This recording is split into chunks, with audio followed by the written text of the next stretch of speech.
Affaire des monstres au verre de lait. Texte piraté par Deepskull pour le journal Le Détective du Net. Affaire suspecte numéro 3. Affaire suspecte numéro 4 en cours de décryptage.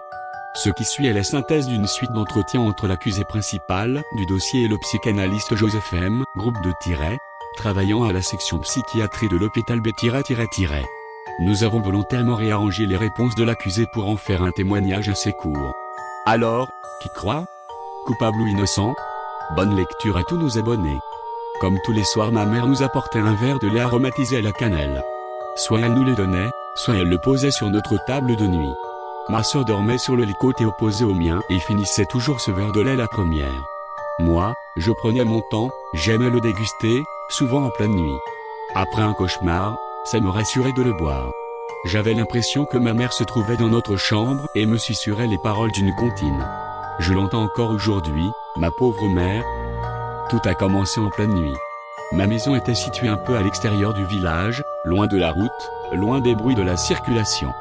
Parfois, on entendait des aboiements lointains, parfois c'était le ululement d'une chouette, qui venait troubler mon sommeil. Cette nuit-là c'était silencieux, très silencieux. La lumière pâle d'une pleine lune filtrait à travers les rayons des volets de la fenêtre. Ça offrait une certaine pénombre à la chambre. On distinguait vaguement les meubles, les posters, la table de nuit, la silhouette de ma sœur allongée sous sa couette. Je me suis réveillé à cause d'un sale cauchemar. J'ai aussitôt pris mon verre de lait pour me rassurer. Mais il était vide. Oui, vide. Je n'y avais pas touché quand ma mère a éteint la lumière. J'ai songé à réveiller ma sœur, à lui demander si c'est elle qui avait bu mon verre de lait. Je ne l'ai pas fait. C'est idiot, mais je n'ai pas réussi à me rendormir tout de suite à cause de cette question qui trottait dans ma tête: qui avait vidé mon verre de lait? Alors qu'au petit matin je parvenais enfin à me rendormir, j'ai entendu comme des craquements, des bruits de pieds faits avec l'os du talon sur le plancher. Ça se dirigeait vers le placard. Je n'ai rien vu alors j'ai pensé que ça venait du plancher en bois du couloir qui craquait de temps en temps. J'aurais tant aimé ne pas me tromper. Le lendemain matin, ma sœur m'a affirmé ne pas avoir bu mon verre de lait. Elle m'a juste dit qu'elle avait ouvert un œil, car elle aussi avait entendu des craquements. Le soir suivant, j'ai fait la même chose, j'ai laissé mon verre de lait intact. Ma mère ne m'a pas posé de questions sur le pourquoi du comment. Elle connaissait cette habitude, car quand j'étais très jeune, j'ai souffert de terreurs nocturnes et un verre de lait me calmait après mes cauchemars. Je ne sais pas pourquoi j'ai eu du mal à m'endormir. Je me trouvais stupide d'angoisser pour un verre de lait que ma sœur aurait bu. J'ai toutefois fini par trouver le sommeil. Pas longtemps je crois. Des chouinements m'ont réveillé. J'ai aussitôt allumé la lampe de chevet, mais je n'ai rien vu. Sauf mon verre de lait vide. Je me souviens avoir ressenti comme un coup de couteau dans le cœur. Ça m'a fait très mal. Je me suis levé d'un coup et j'ai secoué ma sœur par le col en lui criant dessus. J'étais furieux. Elle s'est aussi mise à crier. Ma mère est entrée en courant dans la chambre et nous a séparés. Je lui ai dit pour le verre de lait. Elle n'en revenait pas de ma stupidité. Au moment où elle a été chercher un autre verre de lait, on a tous entendu un très léger ricanement. On s'est tous regardés, ça venait du placard. Je m'en souviens très bien, ma mère était un peu angoissée à l'idée d'ouvrir la porte. Malheureusement, il n'y avait rien d'autre que nos vêtements suspendus à la tringle et nos jouets au sol. Mais moi j'ai vu le ballon rouler sur quelques centimètres. Je jure qu'il a bougé ce putain de ballon. Il a même cogné contre la porte quand ma mère l'a refermé. Le lendemain matin, ma mère m'a de nouveau engueulé, car ma sœur portait des traces de griffures au niveau du cou et de la poitrine. J'ai protesté, j'ai rétorqué que je l'avais juste attrapée par le col du pyjama. Elle ne m'a pas cru et m'a giflé. C'était la première fois qu'elle me giflait, je lui en ai terriblement voulu. Mais ça va mieux aujourd'hui, oui bien mieux, enfin je crois, c'est sûr que je le crois. Le soir suivant, ma mère m'a ordonné de boire ce putain de verre de lait. Elle n'avait pas décoléré. Je me suis exécuté sans broncher.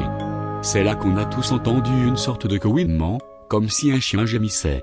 Ça venait encore de ce maudit placard. Bien sûr, quand ma mère l'a ouvert, il n'y avait rien. Bien sûr, il n'y a jamais rien eu derrière cette porte, comme on me l'a si souvent répété. Pourtant j'ai encore vu le ballon rouler au pied de ma mère. Mais tout ça, c'est de ma faute, je suis le seul coupable, oui, le seul. Tous les soirs, je devais finir mon verre de lait illico presto. Et à chaque fois que je finissais ce maudit verre de lait, on entendait des gémissements sortir du placard. Ma mère a fini par m'accuser de ça, de gémir dans son dos quand elle s'avançait vers la porte du placard pour vérifier ces bruits. Ma sœur était encore plus terrorisée que moi, car elle disait à ma mère que dans son sommeil, on allait venir lui gratter la poitrine. Ma mère était excédée de nous et de tout ce qui se passait dans cette chambre. Elle a carrément fini par nous traiter de menteurs.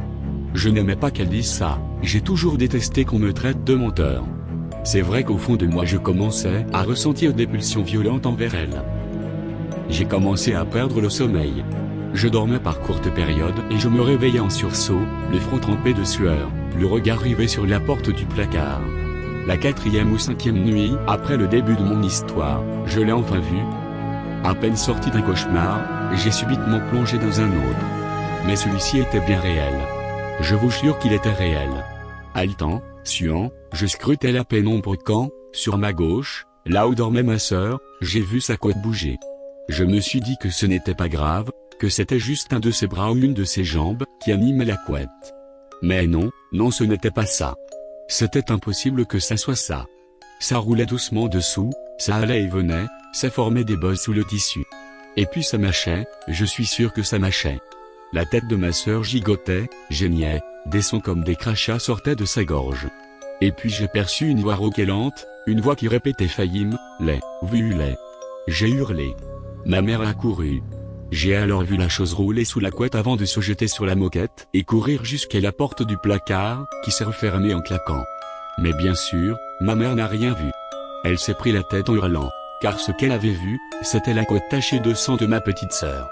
Son corps, son pauvre petit corps, était recouvert de morsures produites par des dents, pas plus grosses que des aiguilles. Et puis son pyjama était complètement déchiré. Ce n'était pas moi, vous comprenez maintenant que ce n'était pas moi, c'était le monstre du placard. Le médecin a conclu à des morsures de rat, toutes localisées au niveau de la poitrine et des tétons. J'étais soulagé quand j'ai appris ça par ma mère. Mais ce fut bref. Ma mère ne croyait pas aux conclusions du médecin. Son regard pesant était là pour me culpabiliser. Même si elle ne le disait pas, je l'entendais hurler dans mon oreille: c'est toi le monstre qui a fait ça. Tu es un monstre.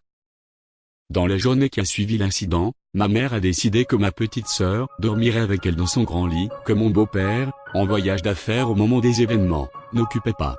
Même si je n'étais pas coupable, je n'avais pas d'autre choix que de l'accepter. J'allais devoir rester seul avec la chose du placard.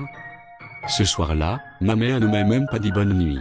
Sur le palier, elle m'a juste regardé en secouant négativement la tête puis, avec un index barrant ses lèvres, elle m'a fait chuhuhuhu.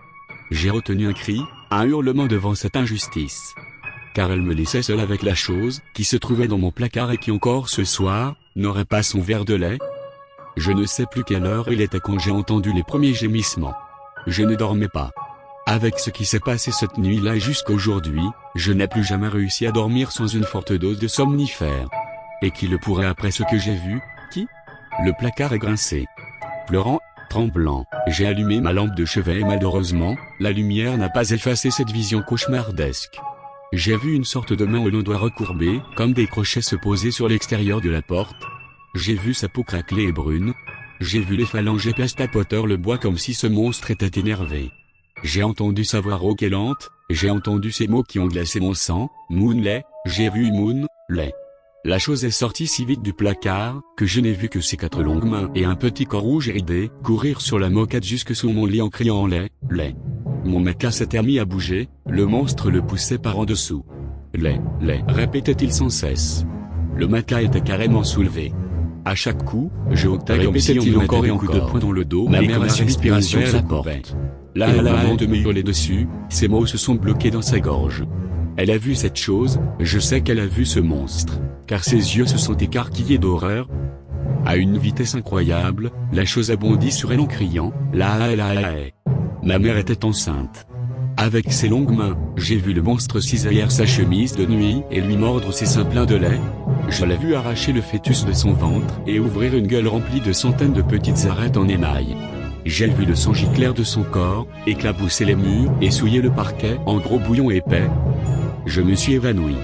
M'attends pas dû heurter le coin de ma table de nuit dans ma chute, car je ne pouvais être ailleurs que dans ma chambre quand les faits se sont produits.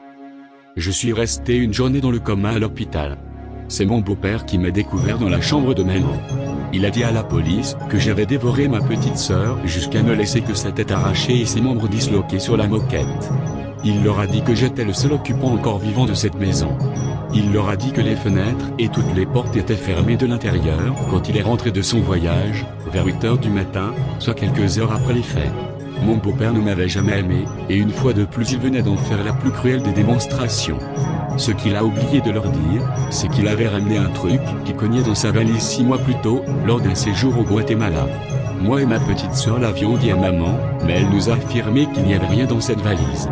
Alors pourquoi ne nous a-t-elle pas laissé le vérifier? Je n'ai pas rêvé, je suis sûr qu'il y avait un truc dans cette valise. Personne n'a compris ce qui s'est passé cette nuit-là, personne sauf moi. Les médecins n'ont trouvé aucune trace de ma sœur ou de ma mère dans mon organisme. Seule la police scientifique en a trouvé des traces dans le placard de ma chambre. Et des gouttelettes de lait maternel sur ses murs.